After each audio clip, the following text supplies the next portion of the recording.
¿Qué es la disuasión? Es importante definirla. Según el diccionario de la Real Academia Española, la disuasión es inducir o mover a alguien a cambiar de opinión o a desistir de un propósito. Es decir, el objetivo de la disuasión es evitar que un ente estatal o no gubernamental con intereses antagónicos asuma una oposición belicista. Este término entró a la palestra mundial de la mano de autores como Hare, Boffre, pero fue con la presencia del arma nuclear en Estados Unidos y la extinta Unión Soviética durante la Guerra Fría cuando se hace énfasis de su empleo hasta nuestros días. Nos recordaba el general jefe Pérez Arcalle lo sucedido en 1958 después del derrocamiento de José Tadeo Monaga. Este se asiló en la Embajada de Francia, desde donde el cuerpo diplomático emitió un documento injerencista contra el gobierno venezolano. Al respecto reflexionaba preguntándose, ¿qué sucederá a Venezuela? La historia demuestra que si carece de fuerzas disuasivas tendrá que saborear la amarga pena del escarnio. En efecto, carente de seguridad militar, verá ensombrecer su diafanidad pasada. En este orden de ideas, la política y estrategia disuasiva no son solo una práctica de Estados Unidos, China, Rusia, sino de países como Colombia, Chile, Brasil, Perú, entre otros. Recordemos la Operación Fénix, conducida por el gobierno de Colombia en el 2009, cuando bombardeó el territorio ecuatoriano, alegando la presencia de presuntos grupos irregulares que atentaban con su seguridad y la falta de apoyo por parte del gobierno ecuatoriano. Ante la denuncia, la ONU volvió a dar una muestra de eficiente inacción, es decir, no hizo nada. Por lo tanto, la política disuasiva apunta hacia la supervivencia del Estado, pero requiere el abordaje de un conjunto de factores para hacerla viable y tenga el impacto psicológico deseado. De allí que la disuasión es una acción política del Estado, caracterizada por los medios, la credibilidad y la voluntad para minimizar la posibilidad de una agresión interna o externa bajo cualquier mutación de nuevas formas de guerra. Cuando revisamos el documento de la Operación Gedeón del 2020, en la Junta C, artículo 16, se lee, con el fin de apoyar la seguridad y la estabilidad de Venezuela y contribuir al establecimiento de la paz y la estabilidad internacional, ambas partes buscan activamente fortalecer las capacidades políticas y militares de la República de Venezuela y permitir que Venezuela disuada de los peligros que amenazan su soberanía e independencia política, la unidad de su tierra y su sistema constitucional federal democrático. La presencia de la política disuasiva en este documento no puede considerarse una casualidad. Estaban conscientes de la posibilidad de una explosión social y que requerían del apoyo militar extranjero como política para atender las emergencias. Como resumen, el hecho que se pregone la aproximación de nuevas potencias que harán de este mundo unipolar a uno multipolar no es que acabarán los conflictos, sino que surgirán nuevos actores para una repartición más equitativa de la materia prima, medios de producción y mercado, para la defensa de sus intereses y en esa lucha, aliados de esta república pudieran ceder a exigencias de Estados Unidos de controlar áreas geográficas del continente americano. Como señala de Arena, el poder es un fenómeno multidimensional, de naturaleza cambiante en función de los distintos escenarios. Se expresa cada vez más en términos económicos, científicos, técnicos, culturales y de información, y menos en términos militares, y se ejerce bajo formas nuevas y maneras distintas. El presente gráfico permite ilustrar y acercarnos desde una perspectiva realista de la distribución de poder en sus diferentes instancias del sistema mundo, cuyo equilibrio es fundamental para la convivencia y la unidad. Sin embargo, como refiere Morgenson, las tres principales debilidades del equilibrio de poder como principio rector de la política internacional son su incertidumbre, irrealidad e insuficiencia. En primera instancia, en la escala descendente está el Estado profundo, definido por Lofgren como una asociación híbrida de elementos de gobierno de las finanzas de alto nivel y de la industria, capaz de gobernar de forma efectiva a los Estados Unidos sin el consentimiento de los gobernados expresado a través de la política formal. Es decir, es un ente no gubernamental desde donde emanan políticas de dominación para el control del espacio geográfico de interés, cuyas estructuras conviven imbrincadamente entre las normas jurídicas estatales y supranacionales con posturas axiológicas cuestionables para sus fines establecidos.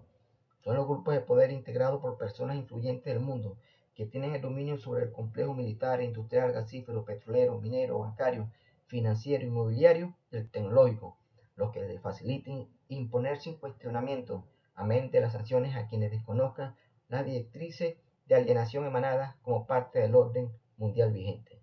Continúan los 5 Estados miembros permanentes con poder de veto del Consejo de Seguridad de las Naciones Unidas. Son ellos Estados Unidos, Reino Unido, Francia, Rusia y la República Popular de China, lo que les permite, como parte de esta instancia, aprobar, desaprobar e inclusive ir contra resoluciones o decisiones emitidas por la mayoría de los estados de la Organización de Naciones Unidas, según su conveniencia. Ejemplo, los golpes de Estado en América después de la Segunda Guerra Mundial por parte de Estados Unidos, caso Palestina, Cuba, la guerra de Irak, Siria, etc.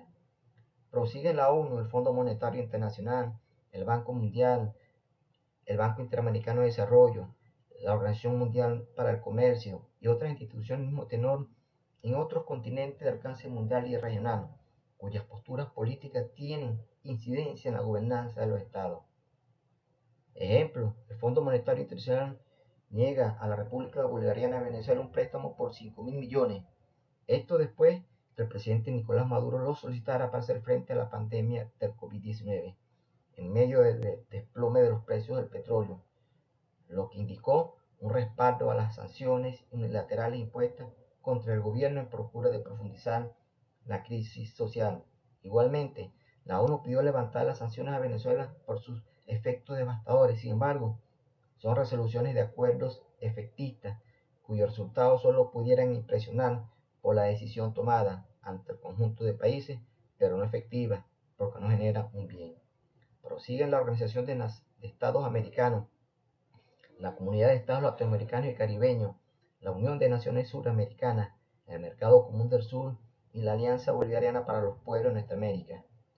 Con algunas excepciones, países integrantes de estas organizaciones se plegaron a la iniciativa de los Estados Unidos por las sanciones y agresiones para implosionar a la patria, lo que demuestra la inconsistencia en la dinámica de las relaciones entre Estados, que según las circunstancias coyunturales que presenten, su postura estará supeditada a otros y votarán según convenga a sus intereses. En esta línea decreciente, los estados representantes jurídicos e históricos ante el sistema de naciones, por ser poseedores de legitimidad, legalidad y reconocimiento nacional e internacional. Sobre ellos recaen todas las acciones del poder, con sus consecuentes resultados según sea la posición de cada uno con respecto a las directrices emanadas de arriba. Ya no contaron los niveles superiores de instituciones eficientes para que mitiguen estas decisiones pudieran llevar a los estados a situaciones de poner en riesgo su autodeterminación. Aunque el sistema mundo sigue siendo estatocéntrico, han surgido nuevos actores, producto de la globalización e interdependencia, con protagonismos relevantes capaces de incidir en la política de los estados de acuerdo a los objetivos que persigan, solapándose entre las instancias descritas. Estos son los grupos financieros y el narcotráfico, entre otros, financiados en la mayoría de los casos por los protagonistas principales del sistema cuando ven en peligro su estructura de supremacía. Esto, bajo funciones varias y altruistas como humanitaria, ecológica, deportiva, de servicio, etc., fueron creadas para desestabilizar el gobierno bajo el pretexto de no ajustarse a su estándar de democracia e imponer dirigentes afines. Ya lo expresaría el presidente de Ecuador, Rafael Correa, quien había denunciado una invasión de ONG en América Latina entre el 2002 y 2012, todas con diferentes nombres pero con el mismo fin. Solo en Venezuela la Agencia de Estados Unidos para el Desarrollo Internacional y la Fundación Nacional para la Democracia invirtieron más de 100 millones de dólares durante ese periodo con el objetivo de auspiciar a grupos opositores y crear 300 nuevas organizaciones.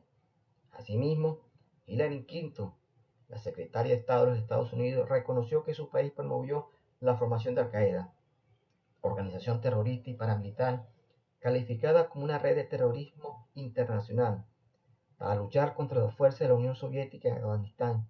Una vez más, la doble moral con la cual pretenden no solo seguir manipulando, sino continuar su financiamiento en pro de beneficio operativo.